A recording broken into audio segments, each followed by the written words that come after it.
अब धीरे धीरे कई लोग जो सत्ता में माननीय विधायक हैं उनकी नाराजगी खुलकर आएगी और 15 अगस्त स्वतंत्रता दिवस के पहले इस डबल इंजन की नकारा और निकम्मी सरकार से छुटकारा बिहार को मिल जाएगा और इस सरकार से स्वतंत्र हो जाएगी बिहार की जनता।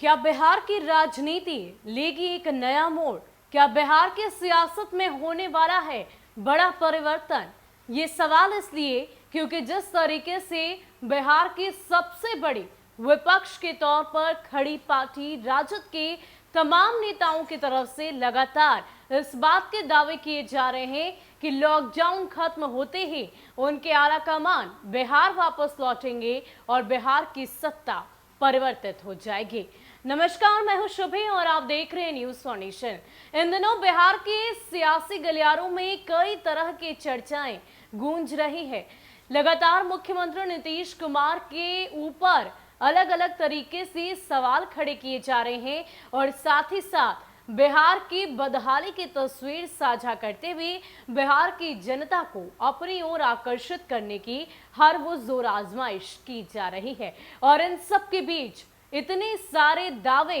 लगातार अलग अलग नेताओं की तरफ से, अलग अलग पार्टी के जो कार्यकर्ता हैं वो भी इस बात को एक सुर से अलाप रहे हैं कि बिहार में सत्ता जल्द ही परिवर्तित होगी। हालांकि इसमें कितनी सच्चाई है ये तो कोई नहीं जानता, लेकिन आने वाले वक्त में क्या बिहार की सियासत वाकई में पलटेगी, इसकी पूरी जानकारी हम आपको देने की कोशिश करते हैं। पहले आप आरजेडी के तमाम नेताओं के दावों को सुनिए। सबसे पहले अगर मृत्युंजय तिवारी की बात करें तो उनका कहना है कि बिहार में एनडीए की नैया डगमगा रही है और जल्द ही बिहार में सत्ता परिवर्तित होगा। और इतना ही नहीं, उन्होंने इस बात तक का दावा कर दिया कि 15 अगस्त को बिहार के मुख्यमंत्री के तौर पर तेजस्वी यादव की ओर से गांधी मैदान में झंडोत्तोलन किया जाएगा। अब ऐसे में आप इस बात का अंदाजा लगा सकते हैं कि किस प्रकार आरजेडी की तरफ से जैसे दावे किए जा रहे हैं,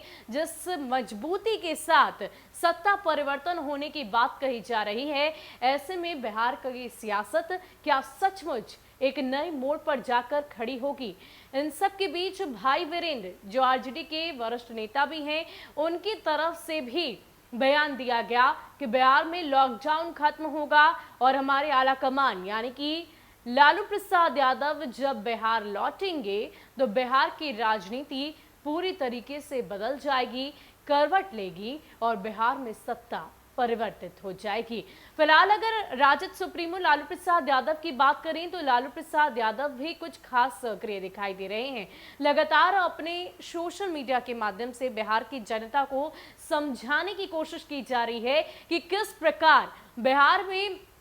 बदहाली है, बिहार सरकार ने किसी तरह की मदद उनकी इस आपदा की घड़ी में नहीं की है। ये पूरी तरीके से अपने सोशल मीडिया के माध्यम से राजद सुप्रीमो लालू प्रसाद यादव आए दिन बताने की कोशिश कर रहे हैं। एक तरफ जहां नीति आयोग की रिपोर्ट आई और उसमें बिहार सबसे फिसड्डी राज्य था, और ऐसे में इस तरह की तस्वीर, इस तरह की रिपोर्ट जब सामने आती है तो जाहिर सी बात है विपक्ष के हाथों तो रुपये का पत्ता लग जाता है और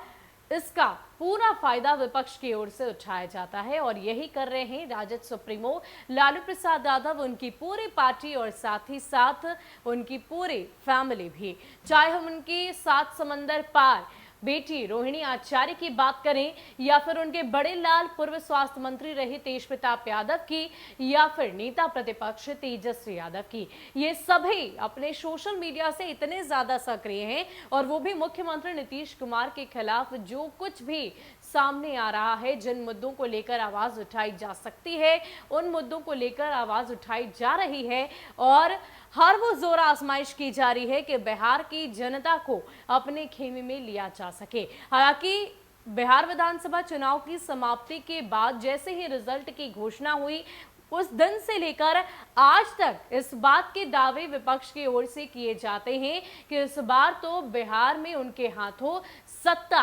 जबरदस्ती छीनी गई है, क्योंकि जनता तो उन्हें ही चाहती थी, लेकिन कुछ घालमेल हुआ है। हालांकि इन तमाम बातों के बीच लगातार आरजेडी की तरफ से दावे किए जा रहे हैं कि लॉकडाउन की समाप्ति होगी, हमारे आलाकमान बिहार आएंगे और बिहार में सत्ता परिवर्तित हो जाएगी। इन सब के बीच अगर मांझी और सहनी यानी कि वीआईपी प्रमुख मुकेश सहनी और जीतन राम मांझी की बात करें तो इन दोनों को लेकर भी बिहार के सियासी गलियारों में खूब चर्चाएं हुई, और चर्चा हो भी क्यों ना, क्योंकि नाराजगी इनकी तरफ से लगातार इशारों में जाहिर की जा रही है और मुख्यमंत्री नीतीश कुमार पर सवाल भी इशारों में ही खड़े किए जा रहे हैं। एक तरफ उनके किए गए कार्यों की सराहना मांझी की तरफ से की जाती है, तो वहीं दूसरी ओर इशारों में ये भी कहा जाता है कि बिहार के जो स्वास्थ्य व्यवस्था है वो सही नहीं है और इस आपदा की घड़ी से आगे भी निकलने के लिए हमें मजबूती से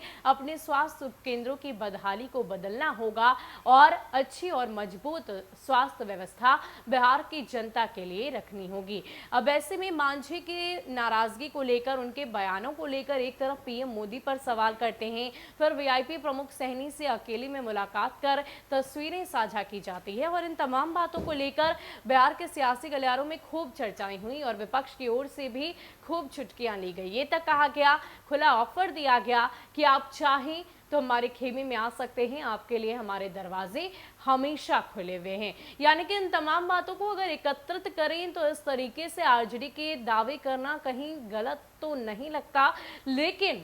तस्वीरें यही बयां कर रही हैं कि मुख्यमंत्री नीतीश कुमार को चौतरफा घेरने की कोशिश की जा रही है, हर वो जोर आजमाइश की जा रही है कि किसी भी तरीके से बिहार में सत्ता परिवर्तित हो और लालू प्रसाद यादव अपने स्वप्न को पूरा करने की पूरी कोशिश कर रहे हैं कि उनके बेटे नेता प्रतिपक्ष तेजस्वी यादव सत्ता की कुर्सी पर विराजमान हो। बहरहाल आने वाले वक्त में बिहार का सियासी पारा किस तरह चढ़ता है, क्या करवट लेता है, कौन सा नया सियासी रंग बिहार की राजनीति पर चढ़ेगा, ये तो आने वाला वक्त ही बताएगा। लेकिन फिलहाल विपक्ष की ओर से हर वो जोर आजमाइश की जा रही है कि किसी भी प्रकार बिहार में सत्ता परिवर्तित हो जाए। ज्यादा अपडेट के लिए आप बने रहें न्यूज़ फॉर नेशन के साथ। नमस्कार।